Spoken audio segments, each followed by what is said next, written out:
Bonsoir, dear friends. Welcome to JCB Live. This is another Tuesday. I'm in the beautiful city of Charm in the Bay Area of California, San Francisco. It's amazing happy hour with a great friend. His name is Jack Gibbons. He's charming. He is a serial entrepreneur in the world of hospitality. He's done it all. For the last 25 years, opened more than 150 locations, over 20 different brands. He's Mr. Concepts. He's done one of the dream of a job, creating the best for all of us, to be able to be transported on a journey and to be able to travel within each of his cultural destination and dream about being in the country we would want to be in. He's done it. So I'm delighted to be with the CEO and founder of the famous FB Society. This is quite a treat today. Texas, as we all know, is reopening, and he has a lot of different things to tell us. New concept that he's done for the pandemic, new innovation he's done for his people, a new franchise, free for all of us to be able to get on board. He's a huge supporter of our wines. He has a great wife, fabulous family. Dear friends, Jack Gibbons! Yes! Oh! Here he is! That was about the best introduction I've had in my life. Jack, that's nothing versus what you deserve. Hey, Jack, tell everybody how we met together in the altitudes of Aspen. So it's so funny because I was with two of my business. Cheers. I was with two of my business partners, and we all have wives with blonde hair. And we were walking down the street in Aspen, and all of a sudden, the three of them disappeared. And we said, well, where are our wives? And all of a sudden, we turn around and we see this handsome man with our wives, and they're all doing selfies together. And we're like, what the heck is going on? And I think one of my partners walked down and tried to be a tough guy. And then next thing you know, he's like, hey, let's all go to dinner together. And I don't know if you remember, we all ended up hitting like 3 or 4 restaurants that night, carrying bottles of wine down the streets of Aspen. One of my favorite nights, and you know, Jack, what I loved is how cool our wives were, the spontaneity of the moment, us hitting it off. And I recommend that to all our friends around the world tonight. This is what life should be. And we became friends immediately. I cannot tell you how extraordinary the evening was, because it's in my memory forever. And Jack, I cannot wait for you to come to our house when you come to Napa Valley or Burgundy or San Francisco while I'm here. The table is waiting for you. We can renew this amazing moment. So thank you for reminding us. Smelling this wine and drinking of it reminds me of how awesome a night it was. So floral, so beautiful. I mean, and bright and refreshing. Are you talking about the 3 ladies who were with us, meaning all our wives? Absolutely. You're such a charmer. You see, that's why you succeed. You know how to use the right words. So, Jack, you've done an amazing job. You have a resume that everybody dreams to have. Maybe let's start with what you just created and go backwards. You know, you were telling me what you've done in this new FK that I think you should tell us, because it shows how great of an entrepreneur you are, irrelevant of the situation, pandemic or not. You create opportunities for others. Tell us about what you just created in Texas. Most recently, we're all aware that dining is changing, right? And so people are looking for new experiences. They're excited about getting back out. But for the most recent time, they've had a hard time having those experiences because they've been locked up in their houses. So we've created some brands that the food and the experience can travel to their homes. And through packaging, through quality of food, through friendly people, we feel like we've really created some fun things. And they're all fast casuals. So in Front Burner, we have food halls, which is one of our business. And a matter of fact, we have the food hall here in Plano. We're just opening up the largest food hall in North America in Nashville at 5th and Broadway. Then we have full service restaurants, Whiskey Cake, 60 Vines, Mexican Sugar, Ida Claire, Haywire. And then we have fast casuals, which Velvet Taco was one we created. And now Son of a Butcher and Buttercup are our newest ones. Did you say Son of a Butcher? Son of a Butcher. So think about so clever. What would Son of a Butcher be like? He would have beautiful Texas Wagyu meat, high quality ingredients, making it super accessible and easy for customers to enjoy, and to have fast casual with the drive-through makes it just on trend today for what people need. That's amazing. This is so cool. So how do you account for this infusion of incredible creativity that you have? I mean, you're coming out with those concepts, and what I love with you is you have an idea and you do it. Explain us your intellectual process about how that works in that great brain of yours. So I think some of it comes back to the team you surround yourself with, right?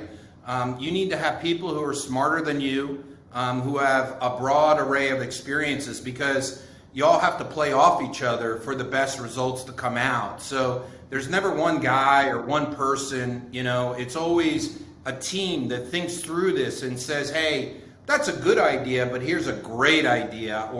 And we all want to push it a little bit more and keep it young and fun and smart and slick, Now, on that note, tell us about Furloughed Kitchen, because I really feel, as you were telling me about that, this is one of the coolest concepts I've heard in a long, long time. And I want to hear more, and I want to find a way how we could be part of it and help others. So would you please present this idea that you just mapped out?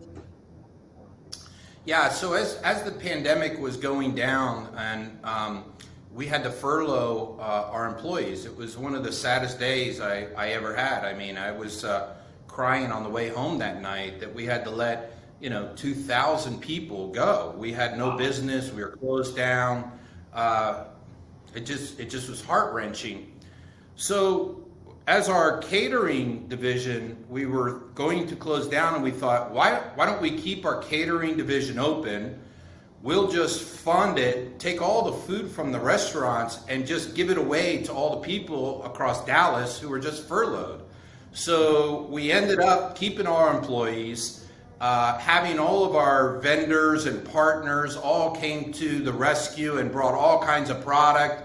And instead of just doing furloughed employees, we just served anybody. Whoever drove a car up, we would put the food in, serve them, and keep going. And so the idea was to create this brand, which we named Furloughed Kitchen. And then we thought, how could we do even more?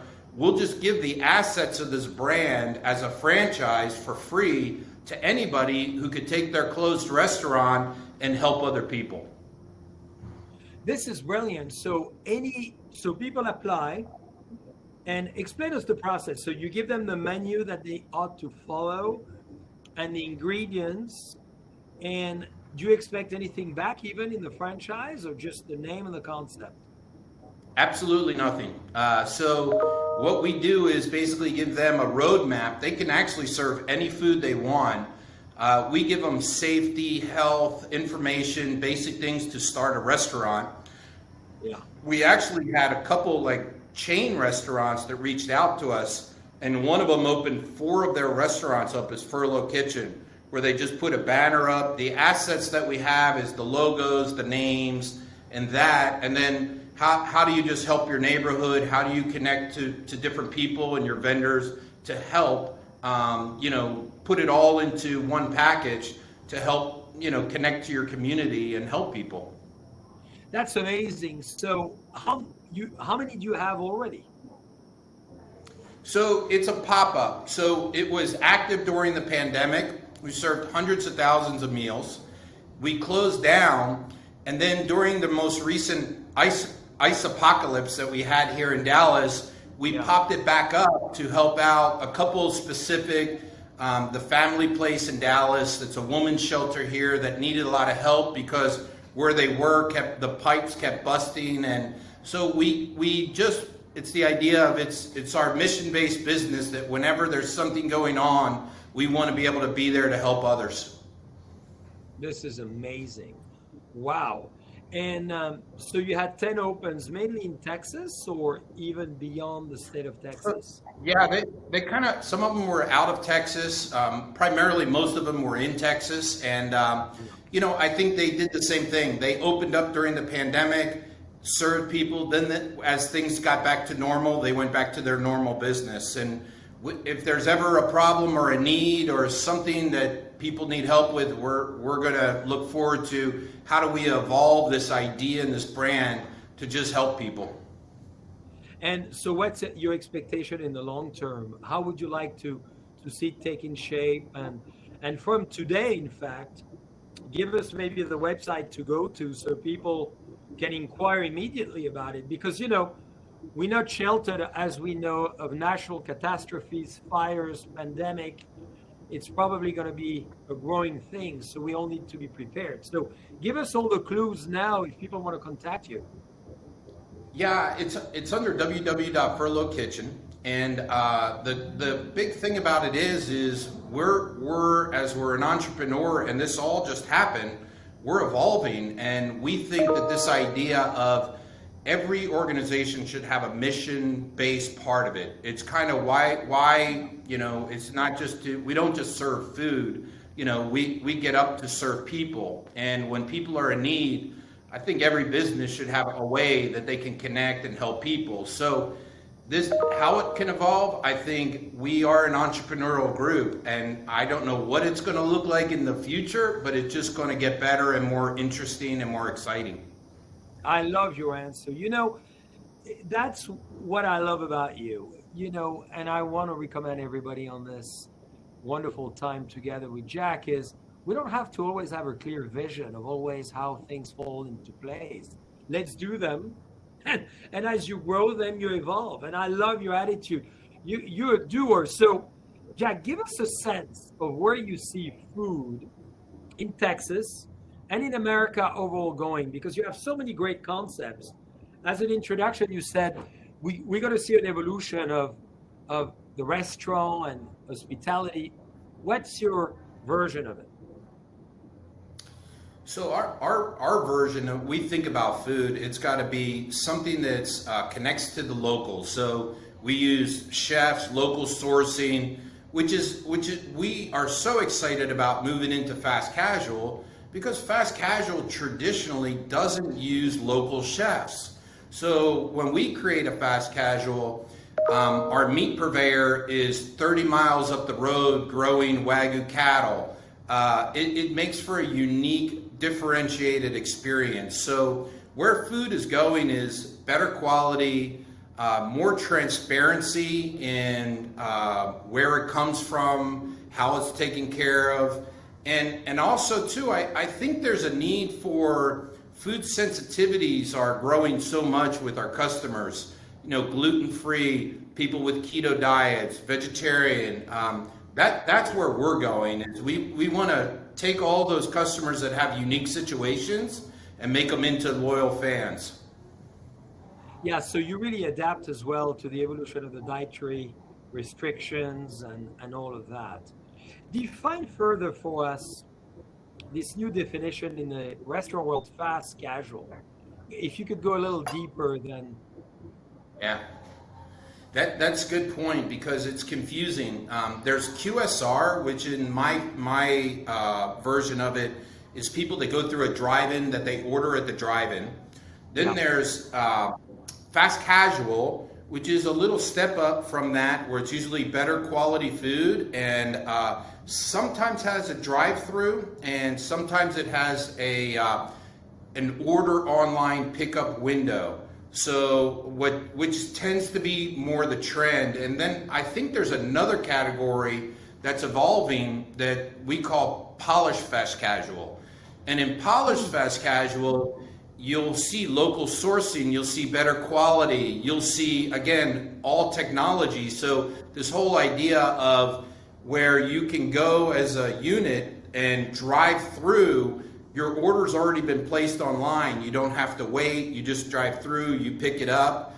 But this idea of polished fast casual is where we like to play, because we want to do higher quality food that gets people excited and builds a following.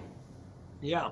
So this is very exciting. Thank you for this clarity. Do you see, in addition to this, a keen evolution into how American people at large, because of the pandemic, will continue to evolve? What do you think will stay? What do you think will evolve? And how are we going to look like in a few years? So again, this is just my opinion. There's things that a lot of people are talking about, like virtual kitchens. Yeah. I think that virtual kitchens, there's a place for them, but there's no experience with that. Somebody picks up the food from some random place, drops it in the front of your house, texts you that it's there, and it's no experience. We're a company that lives for experiences. So whether it be design of the fast casual is going to be more beautiful, the food's going to be higher quality, the cocktails or the wine are going to be better. We think that everything is an experience, and if it's not an experience, it just doesn't get me excited. That's right. That's and how much do you think people are actually going to use your wonderful chefs and kitchen, pick it up at your place, or have you delivered and experience it at home versus coming? Do you think we're going to see more or more consistent home entertaining like we kind of have in Europe? In many ways, you go out in Europe, but maybe not as much as we do here in the US. I think so. Like even during the pandemic, some of the things that we did were interesting because the consumer sitting at home, we had to find out, say, hey, look, if you come by our restaurants, we're going to do unique experiences that make you want to get out of your home and come, even if it's through a drive-through. Let me give you a couple examples. Like this wine room that I'm in, the restaurant's shut down and we have all this wine in inventory. So what we did was we got two friends who are master somms. Because this is a Texas restaurant, we put them in Stetson hats and put them outside, and we did drive-through somms and Stetsons. So customers would line up, and we sold all of our inventory at a reduced price just to move it, and had these guys in Stetson hats out there selling wine. So it was super fun.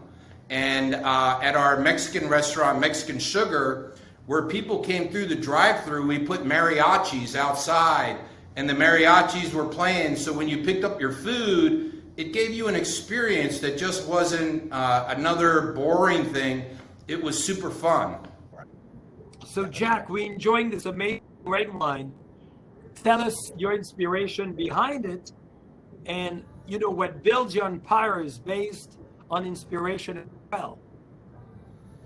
I mean, when I drink this wine, I think about some of the best experiences I've had in my life. So when you think about, you know, some of the people that are most influential in your life and how you spend time with them, just smelling this and drinking it makes me think of some of those great times that I had.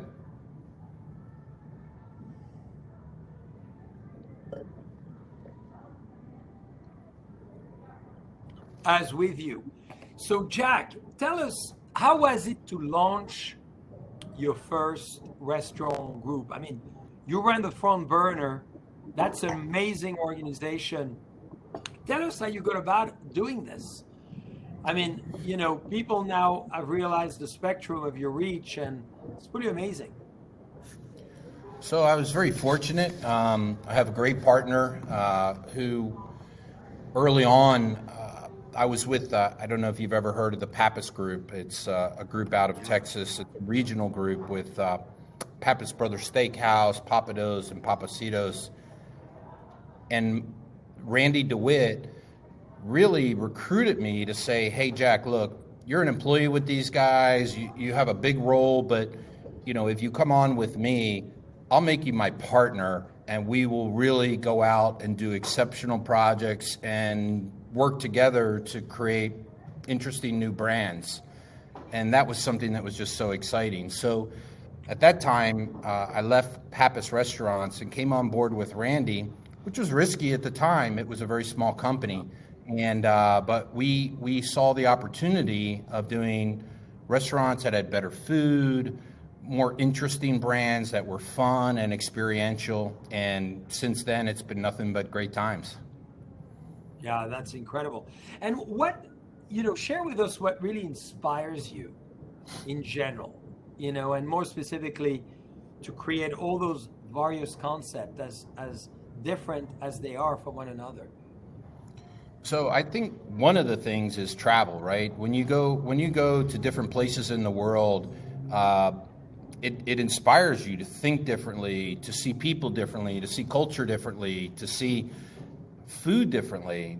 And I think through my travels in the last couple of years, through all the way from Peru to Russia to China to all over Europe, some of that inspiration we like to bring back. An example is going through, on the way back from Russia, we stopped in Amsterdam and we saw a food hall that we thought was really interesting, because at the time, food halls in the United States were not that big of a deal.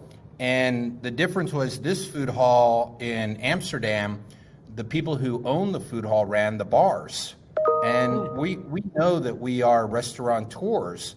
So we had this whole idea when we came back of how to create the restaurateur's food hall. And that's what we created here in Plano, where it's a 55,000 square foot building with outdoor concerts and 22 different businesses inside that were actually able to help other entrepreneurs open restaurants. And it's been super fulfilling.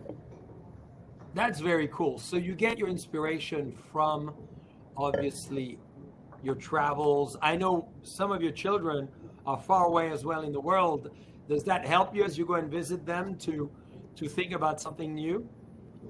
Yeah, visiting, I have a daughter in Melbourne, and we'll go over to Melbourne, we'll go to Australia, we'll spend time in southern New Zealand, and, you know, just it's some of the world's most beautiful places. And it's hard not to be inspired. And very interesting wines, interesting food, a different way to look at life.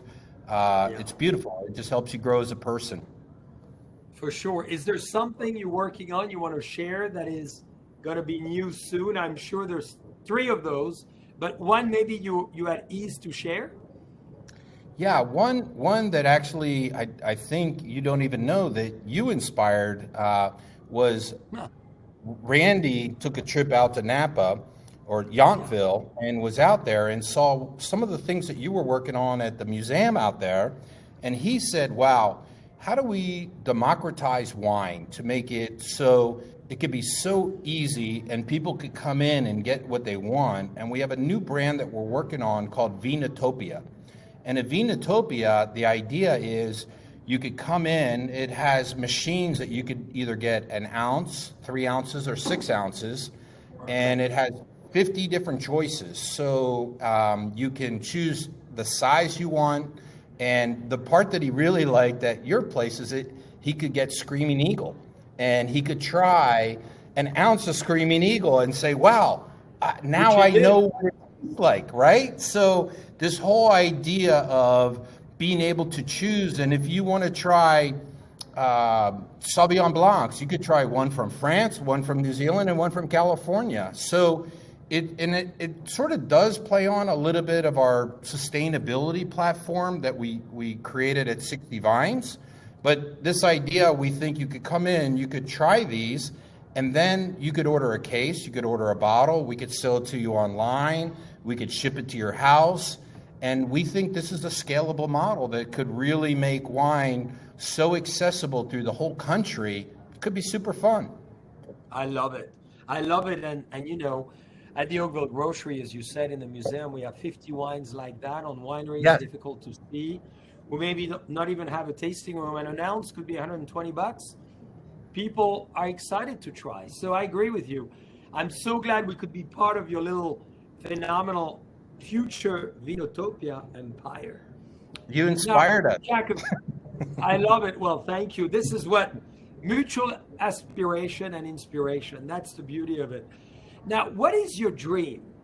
You know, I know it's a big question, but I know we all have dreams. You fulfilled, I feel, most, but I'm sure you have more. So when I think about my dream, certainly I'm the luckiest man in the world because I have a beautiful family, a wife I'm in love with, kids that are great.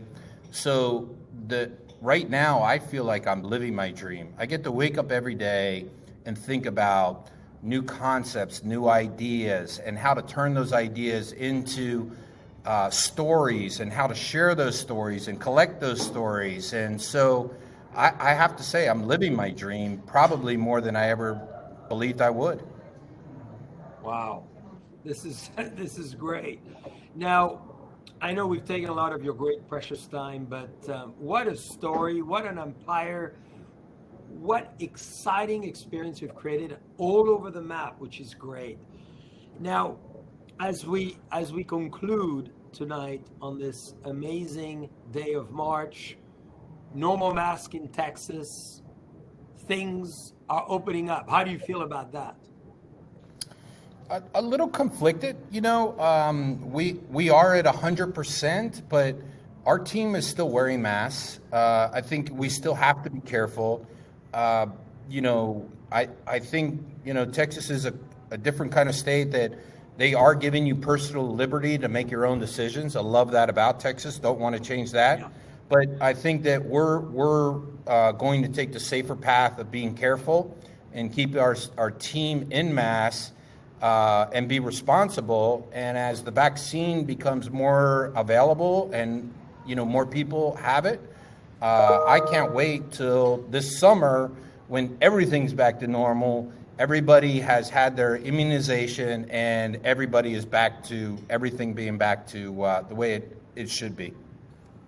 Exactly. No, I think it's wise to be cautious on this front.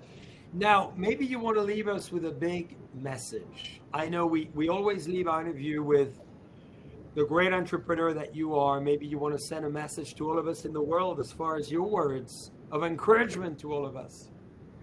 So I will share with you FB Society's mission.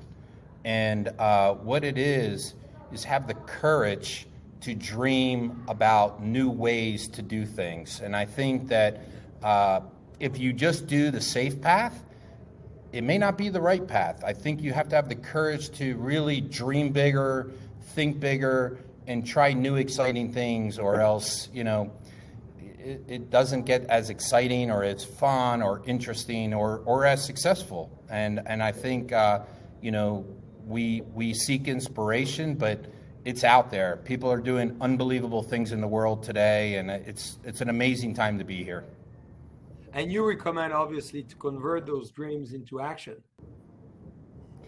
If you don't inspire action, then you're just a dreamer. So, yes, absolutely. It has to translate to action. You have to move on your dreams. If not, then you're just going to regret it. I love it.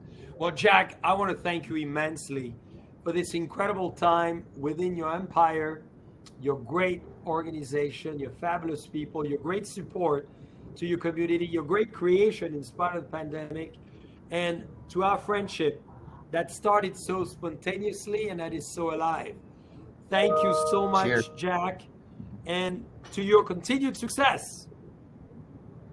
To yours as well, JCB. Cheers.